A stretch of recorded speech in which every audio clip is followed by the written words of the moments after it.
시청자 여러분 안녕하십니까. 이제 12월 2일 전옥현의 안보정론 두 번째 아침 뉴스가 되겠습니다. 이번 시간에는요 여러분들 인재 영입 제1호 조동현 이제는 떠나야 할 시간이 가까우는 것 같습니다. 가로세로 연구소가요 다시 한번 이번에 아주 일종의 특종이죠. 잘한 것 같아요. 그야말로 근거를 바탕으로 해서 팩트체크 제대로 한 것 같습니다. 이것이 일파만파 파장을 일으켜서 어제까지만 하더라도요 민주당에서 뭐라고 그랬습니까? 가로세로 연구소 책임져라. 법적 책임져라. 여기에 이어서 안민석이가 뭐라고 그랬어요? 마찬가지로 팩트체크 했는데 다 사실이다. 그리고 우주 항공우주 아주 전문가다. 이런 문제에 관해서는 아직 나이가 30대니까 좀 길게 봐주자. 좀 뭐라고 그럴까요?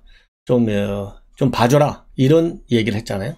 오늘 분위기가 살살 바꿔지고 있습니다. 그래서 이재명은 지금 국민 여론을 한번 보겠다. 이렇게 나오고 있고, 백혜련이는 뭐라고 하고 있느냐?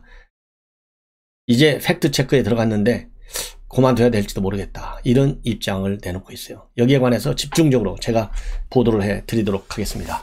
자, 시청자 여러분들께서요, 이 전옥현의 안보정론 많이 좀 봐주셔서 정권 교체 제대로 이뤄내는 데 기여할 수 있는 방송이 되도록 봐주시면 좋겠습니다. 제가 그야말로 밤잠을 자지 않고서라도 빠짐없이 왜 정권 교체해야 되는지와 관련해서 쏟아져 나오는 뉴스를 정확하게 분석해 드리도록 하겠고요.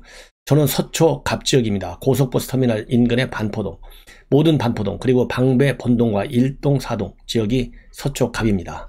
우리 시청자 여러분들의 지인분들께 많이 소개시켜 주셔서 공정한 공천, 무자격자들의 말하자면 내년 공천 신청이 없도록 반드시 우리 서초 갑지역 주민의 이름으로 이뤄야 되겠다. 이런 생각을 하고 있습니다. 시청자 여러분들의 아낌없는 성원 당부 드리도록 하겠습니다. 자, 그리고 말이죠. 지금 이제 윤석열 후보, 이제 어젯밤에 서울 왔는데요. 윤석열 후보의 또 입장문이 곧 나올 것 같아요. 이 윤석열 후보의 입장문이 나오면 또 이번 이준석 당무 거부 사태 여러분들께 신속히 보도해 드리도록 하겠습니다. 시청자 여러분들께서요 알람을 설정해 놓고 많이 틀어주시면 좋을 것 같습니다. 먼저 조동현 씨, 참 이게 세대 차이인지 모르겠어요. 우리 같으면 이거 라디오에 나갈 수 있겠어요? 그런데 오늘 KBS 라디오 최경영의 최강시사에 출연을 했습니다. 그래서 이 강용석 변호사가 폭로한 이 이혼, 근데 그냥 이혼이 아니잖아요. 뭐 이혼이 얼마든지 할 수 있죠. 이혼도 자유 아니겠습니까? 표현의 자유 일종의. 예. 그래서 이혼 가지고 문제되는 거 삼는 게 아니고, 제가 보기에는 이 강용석 가로세로 연구소의 문제 제기는요, 이혼이 문제 제기가 아니고 결혼 생활을 하고 있는데 다른 남자로부터 이런 관계를 가져갖고 자기 그 현 남편의 애가 아닌 다른 남자의 애를 키우고 있었던 거예요. 이게 결국 친자 확인까지 갔잖아요. DNA 검사. DNA 검사를 하니까 불일치 판정이 나왔어요. 이 불일치 판정이 나온 것은 원래 전 남편이 그 당시에 SNS를 통해서 올렸어요. 이 SNS에 불일치라고 하는 내용, 올린 내용을 딱 카메라에 클로즈업 해가지고 어젯밤에 TV조선에서 보도를 했어요. 이 TV조선 보도가 제대로 결정타를 날린 거다. 자, 그래서 저도 어제 밤잠 안 자고 새벽 2시에 그 방송을 해드렸는데, 그걸 가지고 어제 TV조선에서 이틀에 걸쳐서 조동현이한테 전화를 했는데 아예 연락이 안 된다는 거 아니에요? 그러더니 제가 그런 게 이상하다는 게요. 그럼 TV조선에 연락을 해가지고 그거 맞다. 내 이렇게 해서 내가 다른 남자하고 이런 관계를 가져갖고 이렇게 친자 아닌 아기를 가져서 키우다가 이 발단이 이게 돼가지고 결국 이혼했다. 이 얘기를 했으면 깔끔하게 정리가 되는데, 그 TV조선 전화에는 일체 응하지 않다가 당당하게 KBS 라디오에 나가서 발표하는 거예요. 이게 이런 인식의 말하자면 생각의 차이가 글쎄요. 이 MZ세대 전체의 생각인지 생각 유형이 그렇게 가는 건지, 아니면 저희 세대가 그 장년층 세대하고 차이가 그렇게 많이 나는 건지는 제가 잘 모르겠어요. 그러나 어쨌든 간에 이렇게 대담하게 나와서까지 얘기하는 걸 보면 이 MZ세대의 사고의 한 흐름도 무시할 수 없는 것 아니겠느냐라고 생각이 들어요. 자, 뭐라고 얘기했냐면요. 눈물을 흘리면서 얘기를 했어요. 저 같은 사람 도전 기회조차 없어야 하나. 이렇게 돼 있는데요. 먼저 이게 오늘 조선일보의 제목이에요. 사생활 의혹의 조동현 눈물. 저 같은 사람 도전 기회조차 없어야 하나. 그렇죠. 저 같은 사람 도전 기회조차 없어야 하는 게 아니라 도전 기회를 줘야 되죠. 그러나 도전 기회를 주는 것이 자유민주주의와 대한민국의 건강한 도덕적 원리 원칙에 맞아야 되겠죠. 만약에 저 같은 사람, 그러니까 이제 친자가 아닌 아기를 키웠다는 다른 남자하고 관계를 가져서, 그러면 이 어마어마한 상임선대위원장 자리에 맞게 거기에 대해서 해명을 하고 국민에게 용서를 구하고 그리고 나서 저 같은 사람 도전 기회 꼭 주십시오. 제가 그런 잘못 인정합니다. 그 잘못을 딛고 국가를 위해서 사회를 위해서 열심히 이렇게 뛰겠습니다.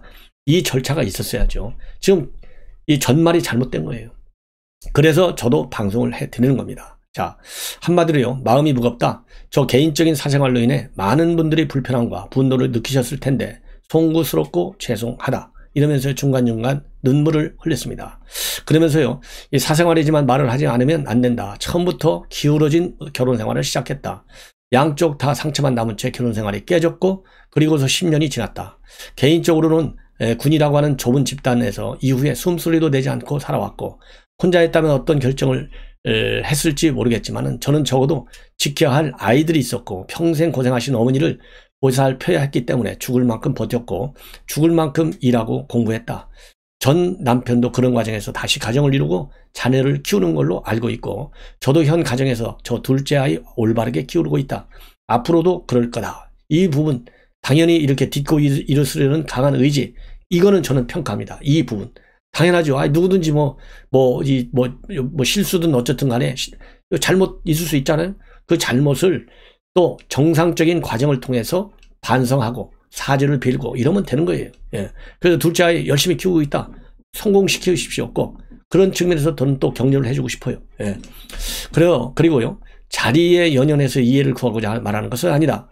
다만 저 같은 사람은 10년이 지난 이후에 20년, 30년이 지난 이후에 아이들에게 당당하게 일하는 엄마의 모습을 다시 보여줄 수 있는 기회를 허락받지 못하는 것인지 저 같은 사람은 그 시간을 보내고도 꿈이라고 하는 어떤 도전할 수 있는 기회조차도 허락받지 못하는 건지 묻고 싶었다.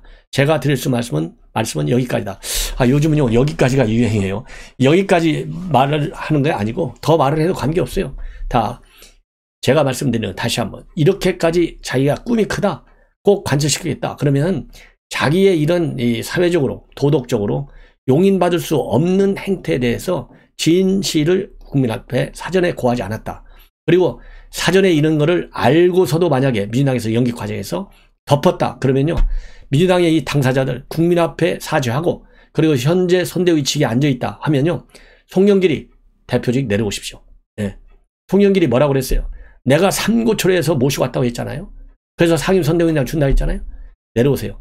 송영길 같은 경우는요, 이거 사과하고 끝나지 않아. 그래서 당 대표를 떠나라. 아니면은 최소한도 선대위 상임위원장직은 송영길은 떠나라. 제가 그렇게 얘기를 하고 싶어요. 예. 자, 그리고요, 또 조동현 지금 이 교수는요, 또 최근에 민주당 의원에게 연락을 받은 뒤에 그 캠프에 합류하게 됐다. 이 경위를 좀 설명하고 있어요. 책을 통해서 연락을 받은 것 같다. 예. 최근에 책을 보셨던 의원 한 분이 한 번 만나고 이야기를 나눴으면 좋겠다고 했고 일주일 정도 고민했고 인사를 드리게 됐다. 자, 그래서 이 의원이 중간에 이제 말하자면 메신저 연락책을 한 것 같아요. 그리고 선대위원장직을 수락한 이유, 도전을 해보지 않으면 평생 후회할 것 같았다. 도와주시는 분들이 있어서 결심하게 됐다. 그리고 왜 그러면 이재명 후보를 선택했느냐? 일주일 정도 고민하는 중간에 후보자의 책을 받아봤는데 두 가지 이유가 있는데, 첫 번째로는 개인적으로 어렵게 지냈던 후보자의 경험이 공감이 됐고, 두 번째로는 이재명 후보가 많은 믿음을 주셨다라고 설명을 하고 있습니다. 그리고 김병준 위원장이 자신을 예쁜 브로치라고 비유한 것과 관련해서는 대한민국 군을 어떻게 보시는지에 대한 의구심을 품지 않을 수 없었다라고 유감을 표명하고, 이어서 여군 또는 나아가 대한민국 여성, 더 나아가서 전 세계의 여성들은 액세서리나 브로치가 아니다. 주체적으로 생각하고 판단하고 실행하는 사회 구성원이다. 그런 시각에서 조금 더 생각을 제고해 주셨으면 하는 바랍니다. 이 예쁜 브로치라고 하는 이 해석과 관련해서는요, 이 김병준 위원장이 얘기하고자 하는 거하고 지금 여권에서 그리고 조동현 이 교수가 비판하는 것 갖고는 초점이 좀 많이 다르다. 무슨 말씀인지 아시겠죠? 저는 그렇게 생각을 합니다. 그리고 최근에 최백운 건국대 교수, 이 선대위에서 이 기본사회위원회 공동위원장을 맡고 있어요. 이 최백운 교수가 조동현 위원장하고 이수정 위원장 얼굴을 나란히 이렇게 올려놨잖아요. 저도 신문에서 많이 봤어요. 차이는 이렇게 해서 물어봤어요. 이런 외모평가, 의도는 잘 모르겠지만 저나 이수정 위원장님께서 남자였다면 그런 사진을 올렸겠느냐, 이렇게 간접적으로 비판하고 있어요. 자, 그래서 지금 이제 뭐라 그럴까요? 이 조동현 씨 버티기가 상당히 어려울 것 같아요. 자, 여기와 관련해서요, 이재명 이 후보도 일단 국민의 판단을 좀 지켜보겠다 이렇게 됐는데, 제가 보기에는 이 얘기는 지금 이재명 후보의 특징은요, 여론이 좀 안 좋다 그러면 다 뒤집어 버려요. 뭐가 됐든지 뒤집어. 전국민 재난지원금 뒤집었잖아요. 그 다음에 국토보유세 이것도 뒤집기 직전까지 와 있잖아요. 이 얘기도 뒤집기 직전에 와 있고, 사전에 내가 이제 그만두게 사퇴를 시킬 거야, 너무 비판하지 마, 이 얘기가 깔려 있어요. 이 얘기는. 그래서 오늘 여의도 민주당사에서 선대위 영입인사 임명 발표를 한 뒤에 이런 사생활 논란 어떻게 생각하느냐, 이 질문과 관련해서요, 모든 정치인은 국민에 대해서 책임을 지는 것이다 이렇게 얘기를 했어요. 그리고 오늘 말하자면 선대위 영입인사 임명 발표 때 조동현 위원장 참석할 예정이었는데 참석하지 않았고, 아까 말씀드린 대로 대신에 라디오에 출연해서 조금 전에 말씀드린 저 같은 사람은 도전할 수 있는 기회조차 허락받지 못하는 건지 묻고 싶다, 이런 입장문을 내놓은 거예요. 이와 관련해서 권혁기 선대위 공보 부단장은 조동현 위원장이 개인적으로 숙고 시간이 필요한 것 같아서 오늘 일정은 안 왔다 이렇게 해명하고 있는데요. 제가 보기에는 본인이 자진해서 이제 벌써 잠시 후면 오후가 넘어가잖아요. 조조익선 빨리 조치를 내리는 것이 우리 국민들의 분노를 덜게 해주는 것이 아니겠느냐라고 생각이 듭니다. 자, 이번에는요, 백혜련 의원, 백혜련은 지금 먼저 민주당에서요, 국가인재위원회 총괄단장을 맡고 있어요. 그러니까 인재 영입할 때의 모든 책임은 백혜련이가 져야 된다 이렇게 생각해도 돼. 그런데 지금 CBS 라디오에 나와서 인터뷰를 했어요. 이 인터뷰 딱 선을 긋고 있어요. 아, 그거 내가 한 거 아니야, 내가 했으면 그런 사람 뽑지 않아, 딱 이런 기조의 인터뷰 했습니다. 그러면서 국민 정서를 고려할 수밖에 없다 이런 입장을 내놨어요. 그러면서 TV조선 보도와 관련해서 이제 입장을 모르니까 저도 오늘 아침에야 그 사실을 확인했다. 일단 객관적인 팩트 체크가 필요한 부분 같다 이러면서요, 이렇게 얘기하고 있습니다.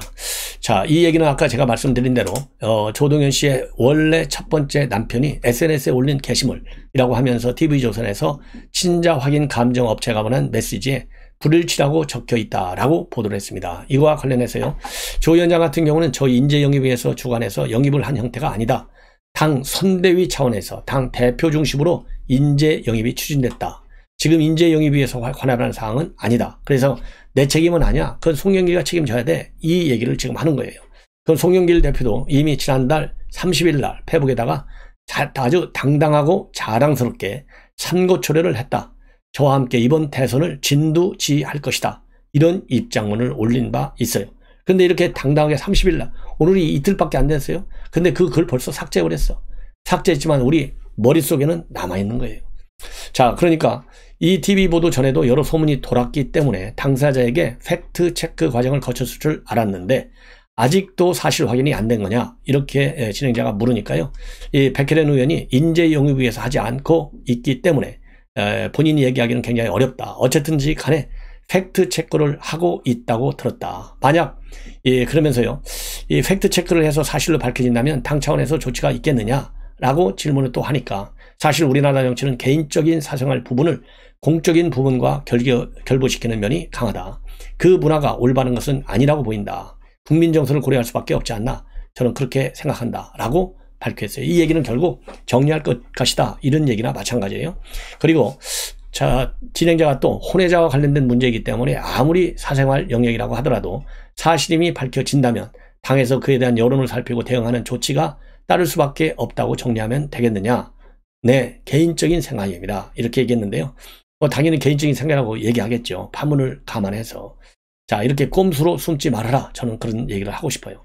그리고 다만 경력과 관련해서는요, 전혀 사실에 근거하지 않은 흠집내비다 이걸 얘기하고 있는데, 이 백혜련 의원이도 뭐 가지는 그 편 든다고 하니까, 개편 든다고 그러니까 어쩔 수 없겠죠. 이분이 육사 졸업해서 이라크 한미연합사령부에서 17년간 복무했고 석사 마쳤다. 이분의 이력이나 경력으로 봐서는 특별한 문제가 없어 보인다. 그러니까 안보 전문가다 맞다는 거죠.